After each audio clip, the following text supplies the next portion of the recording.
In section 8.5, we're going to look at continuing with this theme on rational expressions that we started in 8.2 and 8.3, and then rational functions in 8.4. We're going to look at how do we solve equations that involve these rational expressions and inequalities that involve these rational expressions.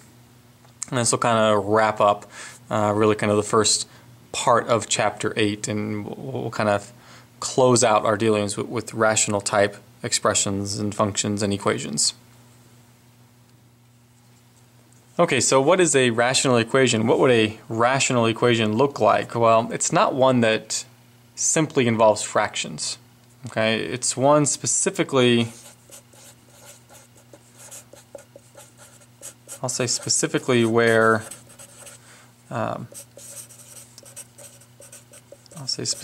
the variable that you're solving for is in the denominator of a fraction.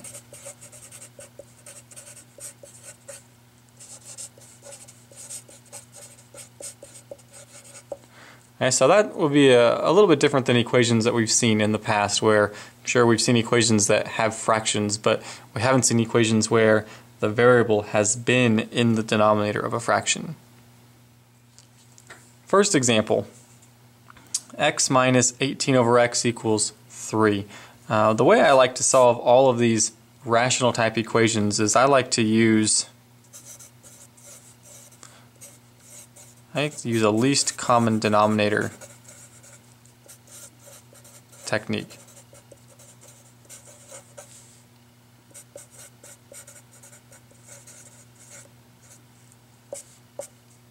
Okay, and let me show you kind of what I mean by that, how I would do that. I look at the denominators of all of my fractions. In this case, there's one fraction, and so that's this one right here, and it's got a denominator of x, so that is my least common denominator. Simple enough. I'm going to multiply the entire equation by that x. Okay, that amounts to distributing it to every term of this equation. Okay, so how does that look? I'll write the whole thing out and then a reduced form on the second line. X times x makes x squared. Next I get 18 times x divided by x equals 3x. Well, notice that in using that least common denominator, in this fraction right here I've got an x divided by an x that cancels out. The equation becomes x squared minus 18 equals 3x. And this equation now has no fractions. And we've solved equations like this in the past. It's a quadratic equation, so I'm going to make it equal 0. I'm going to subtract the 3x over. I'm going to try and factor this. The x minus 6 and x plus 3. So x equals 6 and x equals negative 3. The only thing that you have to check, and it doesn't cause an issue in this problem, is you have to check that the answers that you have here would not have made the original problem be divided by 0. And of course you can divide by 6 just fine, you can divide by negative 3 just fine. No issues with either of those numbers. So these are our solutions, we keep them both. This next slide shows us an equation that only has a fraction on each side, and it happens to be that the fractions share a common denominator already. So I'm going to multiply by that common denominator x minus 2. So it's going to distribute here, and it's going to distribute there. So how does that look then? I'll write the whole thing out this time, just to show the reducing, and then I'll probably stop doing it after that. It's going to be 5x times x minus 2 over x minus 2, and 3x plus 4 over x minus 2, or times x minus 2 over x minus 2. So there's that x minus 2 multiplied to each term. and we can divide it off of each term also. So we're left with just 5x equals 3x plus 4. Subtract my 3x over here, giving me 2x equals 4. Divide by 2, we get x equals 2. Now, we check. Would this answer cause issue in these denominators of this equation? In other words, when I put it in, 2 here, 2 minus 2 is 0. Are we allowed to divide by 0? And the answer is no. So this solution that we have, this only solution that we have, doesn't satisfy the equation. It cannot work. So actually I'm going to throw it out, and this equation has no solution.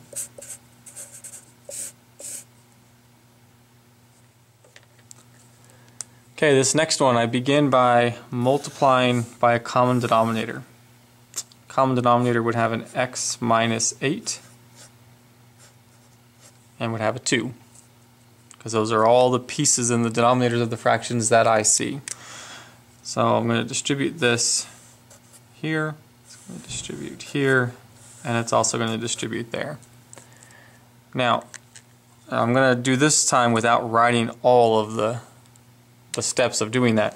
When I put both of these in this numerator, the x minus 8 here will cancel that x minus 8. And all that's going to be left is 2 times 2x minus 5. When I distribute to the middle term here, the 2 is going to cancel that 2, and I'm just going to be left with x minus 8 times the x. And when I go all the way across the equal sign, this x minus 8 is going to cancel that x minus 8. I'm going to have 2 times 11. So some distributive property gives me 4x minus 10 plus x squared minus 8x equals 22. Because it's quadratic, I'm going to collect all my terms and set equal to 0. So we have x squared minus 4x. If I bring this 22 over here, it'll be minus 32 equals 0. Factor to solve x minus 8, x plus 4. So we get a solution of 8 and negative 4. The only solution is the negative 4. The 8 would not plug in to this denominator safely without making 0. So that gets thrown out. In fact, we've got a name for this type of solution. It's called an extraneous solution. Okay? The word extraneous meaning an extra solution. We're going to throw away that extra solution if it shows up every time. You might find this a good opportunity in the video to pause it and try one on your own and see if you can do this problem, and then once you get finished or you get stuck, resume the playback and pick up and check your work. I begin this by multiplying by the common denominator, which would involve the 6 and the x minus 1. And that's going to distribute to each term of this equation. So first we're going to have the x minus 1 canceling with that x minus 1. We'll just have 6 times 1.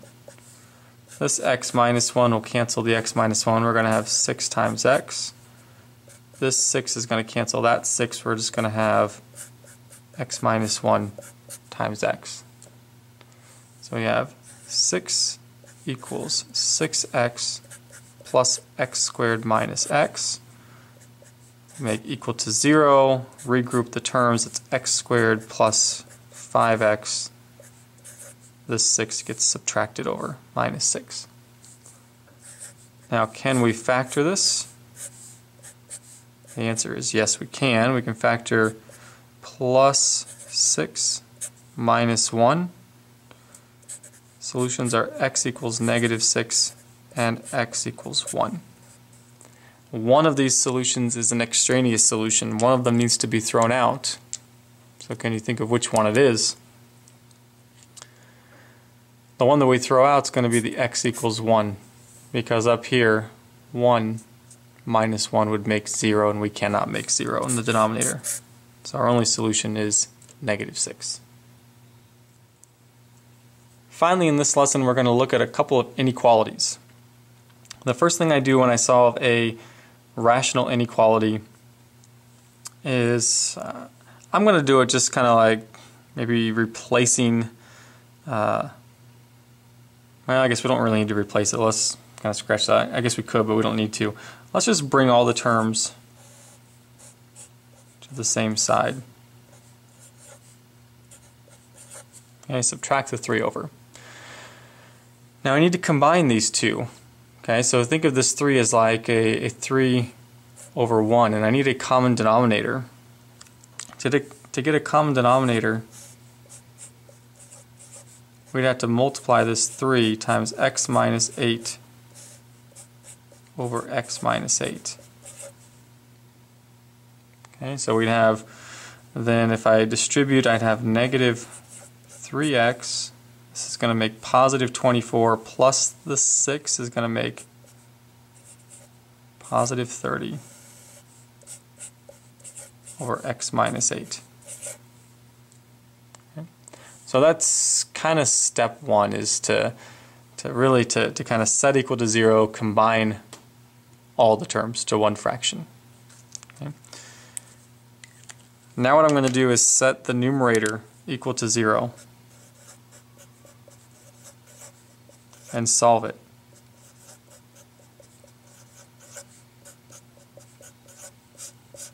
I'm going to set the denominator equal to 0. I'm going to solve it. Okay. You're going to find all solutions that come from the numerator and the denominator of your combined fraction. Now we're going to take those 2 points, plot them on a number line.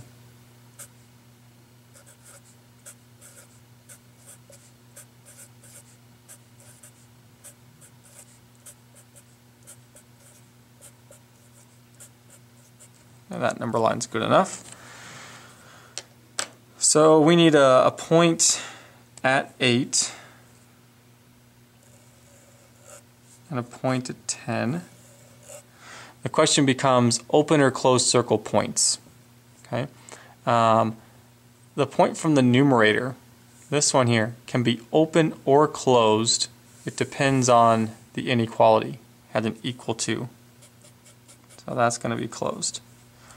The point from the denominator is always going to be open, because you could never equal 8 in this equation, because it makes 0. Regardless of the equal to there, you can never equal it. So that one's going to remain open. Okay. Now we have to decide where on this number line are we going to shade for our solutions. And to do that, I'm going to pick any number out here. Any number that's smaller than 8. It doesn't have to be the ones on the number line. I'm going to pick x equals 0. And I'm going to substitute it in down here. So I'd have negative 3 times 0 plus 30 over 0 minus 8. Okay, the result in the numerator is a positive number. That's all I care about, and you'll understand why here. The result in the denominator is a negative number. A positive divided by a negative is always negative, regardless of what the numbers are. Are negative numbers less than or equal to 0? And the answer is yes. Since I want numbers that are less than or equal to 0, that's the part of the number line that gets shaded.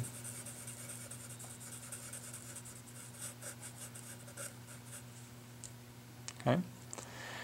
Well, next I'll test something in between 8 and 10. So I'm going to try 9. So I would have negative 3 times 9 plus 30 divided by 9 minus 8. The numerator works out to be positive, the denominator works out to be positive. That's a positive number. Our positive number is less than or equal to 0, and the answer is no. So I don't want anything in between 8 and 10.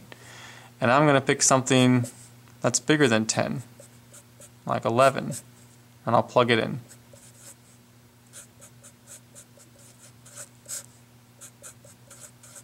That gives me a negative number on top. It gives me a positive number on bottom, which is negative. Negative numbers are less than 0, which is again what I want. So we're going to shade in this area of the number line. And finally, I like to always write my answer in interval notation. My interval notation answer is negative infinity, comma 8, 10 to infinity.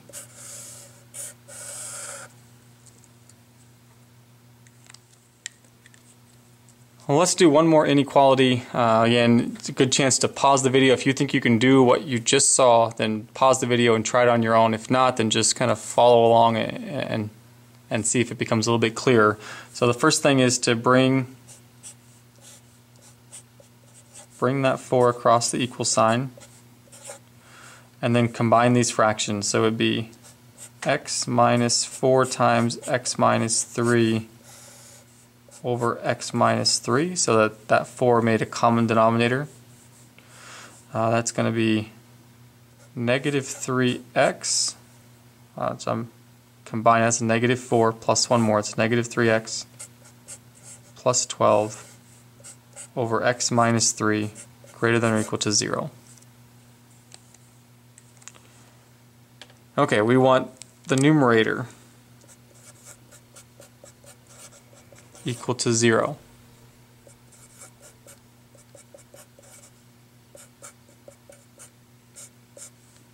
We want the denominator equal to 0.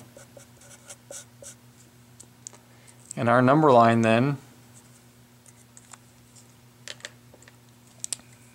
say our number line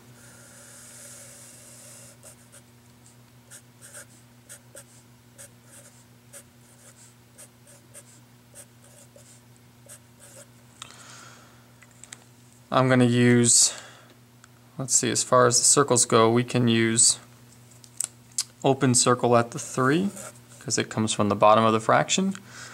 We can use closed circle at 4 because there's an equal to on the inequality, and that came out of the numerator. And now we're going to test areas of the number line. So I pick something out here, like 0, and again it goes into my finished kind of worked fraction. It's going to be negative 3 times 0 plus 12 over 0 minus 3. That is a positive number divided by a negative number, which is negative. Are negative numbers greater than or equal to 0? And the answer is no. We don't want any of that. Okay, next we need to test between 3 and 4, so I might try 3.5. Negative 3 times 3.5 plus 12 divided by 3.5 minus 3. So let's see, that makes the numerator of this fraction positive. The denominator is positive. That's positive. Are positive numbers greater than or equal to 0? The answer is yes. So we shade that. Then we pick out something bigger than 4. And I plug that in.